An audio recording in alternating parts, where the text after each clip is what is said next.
उदाहरणार्थ आमच्या लासलगाव मार्केट कमिटीचे जे थोडंसं काम आहे, आमचं येवल्याचं एस गावावरून जे आम्हाला पाणी आणायचं आहे ते काही मुख्यमंत्र्यांच्या सह्यांसाठी पूर्ण आहेत. तर त्या संदर्भामध्ये आम्ही त्यांच्याशी चर्चा केली.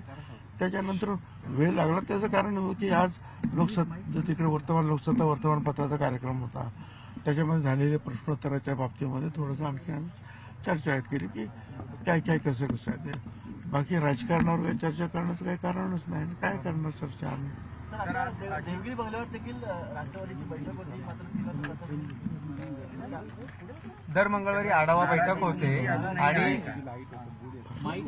असं आहे की माझी जिथे गरज असेल गरज नाही तिथे मी काही जात नाही. तुम्ही अजूनही नाराज आहात का? मी काल पण सांगा आता किती नाराज आहे की नाही त्याचा अजून ते थर्मामीटर काय मिळालेलं नाहीये. ते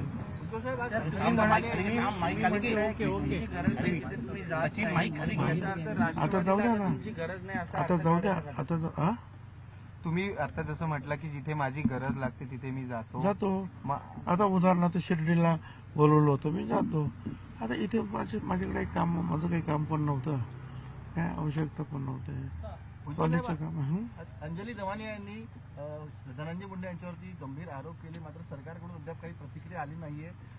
आपलं काय मत आहे त्या संदर्भामध्ये? मी अगोदर सांगितलंय काय असेल त्याचं चौकशीमध्ये तर त्याला त्याच्यावर कारवाई म्हणजे त्याच्याबद्दल आपण बोललो तर ठीक आहे, पण काही नसेल तर उगीच काहीतरी साफ म्हणून भुई थोपटण्यात अर्थ नाही. माझं मी अगोदर सांगितलेलं आहे. आता पुढे काय आहे काय नाही ते मुख्यमंत्र्यांना उपमुख्यमंत्र्यांना विचारा. आता मी काय सांगू त्याच्यात? मी माझं मत सांगितलं की चुकीनं कुणाला कुणावरही कारवाई होऊ नये. मी आता एवढा मोठा मंत्री माणूस थोडा माझ्यावर कशाला मंत्रिपदाची चर्चा करतील? ते त्यांच्यावर उपमुख्यमंत्री आणि इतर लोकांचे जे अध्यक्ष वगैरे आहेत त्यांच्याशी चर्चा करतो. माझं काय माझ्याशी कशी काय चर्चा करणार?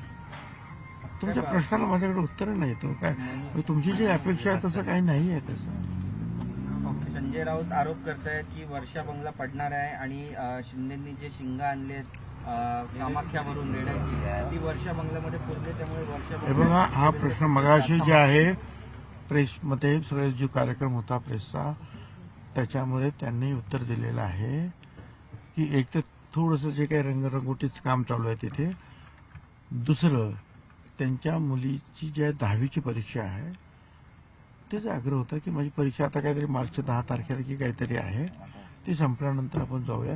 आता मग ते सगळे मुलांच्या अभ्यासाकडे दुर्लक्ष होतं आणि अशा काही 10वीची परीक्षा आहे किंवा शेवटचे वर्ष असेल ग्रॅज्युएशनचं वगैरे, तर ती आपली मुलं फार सेन्सिटिव्ह असतात की अभ्यास करायचा असो मला.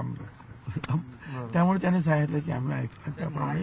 तुम्हाला सगळं काही आलबेल दिसतंय का? कारण संजय राऊतांच्या दाव्याप्रमाणे दोन्ही नेत्यांची तोंड वेगवेगळ्या दिशेला आहेत, एकमेकांची समन्वय नाही असं महायुतीमध्ये सगळं आलबेल असं दिसतंय का? कारण एकमेकांची तोंड वेगवेगळ्या दिशेला असं म्हणतात. मला तर वाटतं सगळं काय बरोबर आहे, आलबेल चाललेलं काय